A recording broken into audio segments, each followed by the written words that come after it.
Le jésuite Pierre Canisius a développé une spiritualité centrée sur le Christ dont dérive une forte impulsion pour un vrai ministère apostolique consacré aux autres, a relevé Benoît XVI durant sa catéchèse à l'audience générale. Une des caractéristiques de saint Pierre Canisius, a dit le pape, a été de savoir composer avec harmonie la fidélité aux principes dogmatiques et le respect dû à chaque personne, au point que certains retrouvent dans son enseignement les traces d'une première formulation du droit à la liberté religieuse.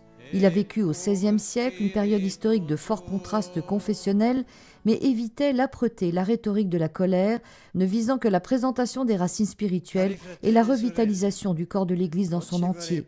Pour cela, la vaste et profonde connaissance qu'il avait des Saintes Écritures et des Pères de l'Église lui fut utile, cette connaissance même qui le soutenait dans ses relations personnelles avec Dieu et sa spiritualité austère.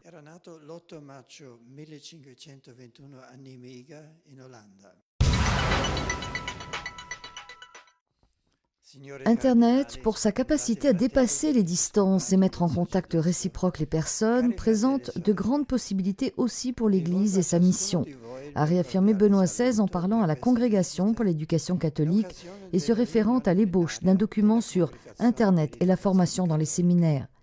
Avec le juste discernement pour un usage intelligent et prudent, Internet peut servir non seulement pour les études, mais aussi pour l'action pastorale des futurs prêtres dans divers secteurs.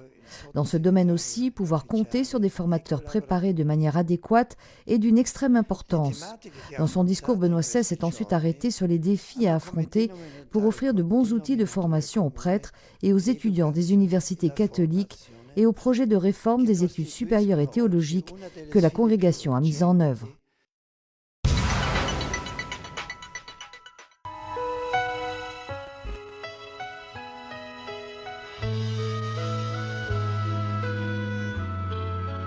Un sanctuaire octogonal, œuvre de l'architecte Antonio Barluzzi, dans un beau paysage tranquille donnant sur le lac de Tibériade. C'est ici, sur le mont des Béatitudes, que l'on situe traditionnellement le fameux discours de la montagne, et c'est en ce lieu saint que le dernier dimanche de janvier, les chrétiens locaux arrivent de toute la Galilée. Je viens de Nazareth, nous sommes venus aujourd'hui pour la fête des Béatitudes, à l'endroit même où le Seigneur nous a enseigné la synthèse de la vie chrétienne.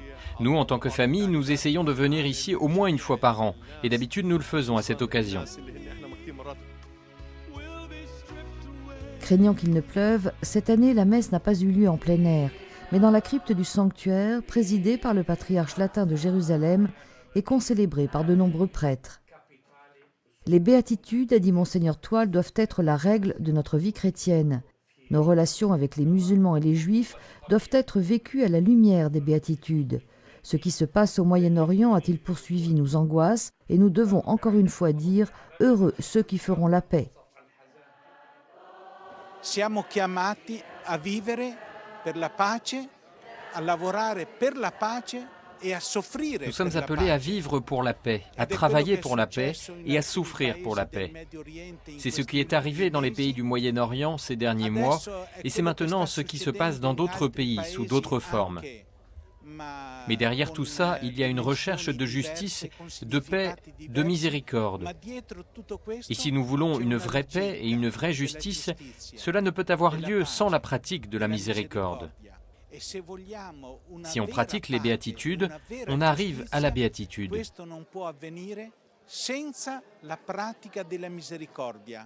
Tramite la pratica delle beatitudini si arriva alla beatitudine. Cette année, la fête des béatitudes était un peu particulière. La messe était célébrée en suffrage des 3 sœurs franciscaines du Cœur Immaculé, disparues tragiquement le 24 décembre dernier. Sœur Valéria, sœur Salvatorine et sœur Rania vivaient ici, au service des pèlerins et de l'entretien des lieux. Le souvenir ému de ces 3 sœurs a probablement étouffé le climat de fête habituel de ce dimanche de janvier sur le mont des Béatitudes, où continueront néanmoins à résonner ces paroles évangéliques et à contre-courant que les miséricordieux, les doux, ceux qui pleurent, obtiendront réconfort et bonheur. C'est ici même que Jésus l'a promis.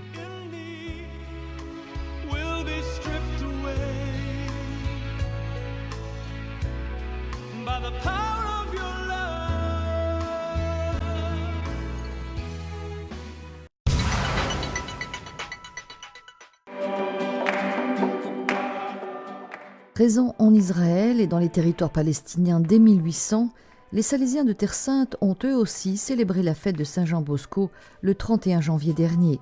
À Jérusalem, au monastère de Ratisbonne, siège du centre théologique salésien, les membres des diverses communautés locales étaient présentes à la messe présidée par l'inspecteur des États-Unis et du Canada. Le charisme salésien dans le monde, c'est être avec les jeunes, leur apporter l'espérance, les aider dans les situations difficiles et incontrôlables, les aider à réaliser les rêves que Dieu a placés dans leur cœur. Le charisme salésien est vécu surtout dans les régions les plus pauvres dans chaque nation, dans chaque ville, en Amérique comme au Canada, en Bolivie, à Haïti, en véhiculant toujours l'amour de Dieu à travers l'évangélisation. Le charisme salésien, avec la méthode de prévention de Don Bosco, est vécu avec intensité ici en Terre Sainte. Durant la fête de Don Bosco, la lecture du livre d'Ézéchiel parle du bon pasteur qui soigne ses brebis d'un point de vue spirituel et matériel.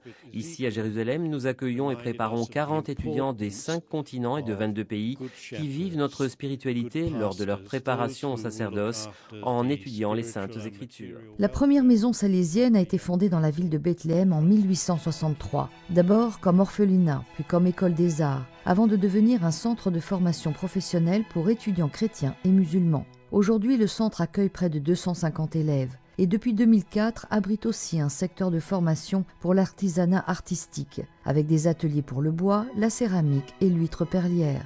À noter également le fameux four salésien de Bethléem, une institution historique qui distribue du pain gratuitement à 200 familles.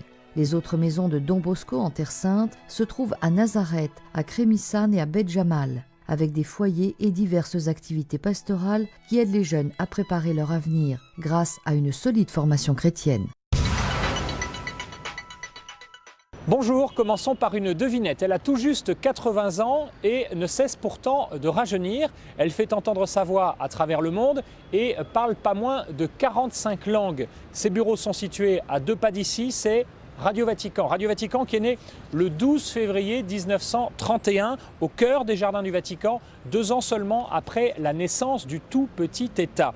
Elle avait été souhaitée entre deux guerres par un pape, Pie XI, et conçue par un célèbre ingénieur italien, l'inventeur même de la radio, l'italien Guglielmo Marconi. Les 80 ans de Radio Vatican sont l'occasion de plusieurs rendez-vous cette année, ici même, à commencer par l'inauguration ces derniers jours au Musée du Vatican d'une exposition consacrée donc à l'histoire de la radio du pape. Autre événement, fin avril, à la veille de la béatification de Jean-Paul II, Rome accueillera l'Assemblée de l'Union européenne des radios qui compte 75 radios dans 56 pays.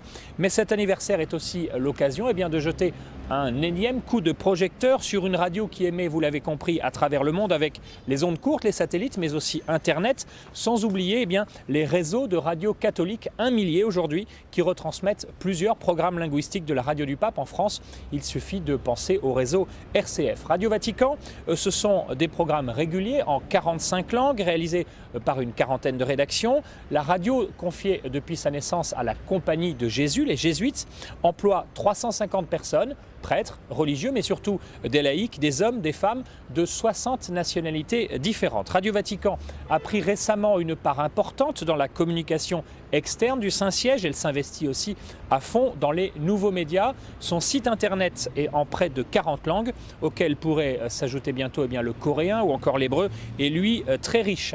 Sans parler enfin du rôle que joue depuis plusieurs années son directeur, le jésuite Federico Lombardi. Il cumule aujourd'hui avec les fonctions de directeur du centre de télévision du Vatican et de directeur du bureau de presse du Saint-Siège, ce qui fait de lui en fait le porte-parole du Vatican. Je vous dis à la semaine prochaine.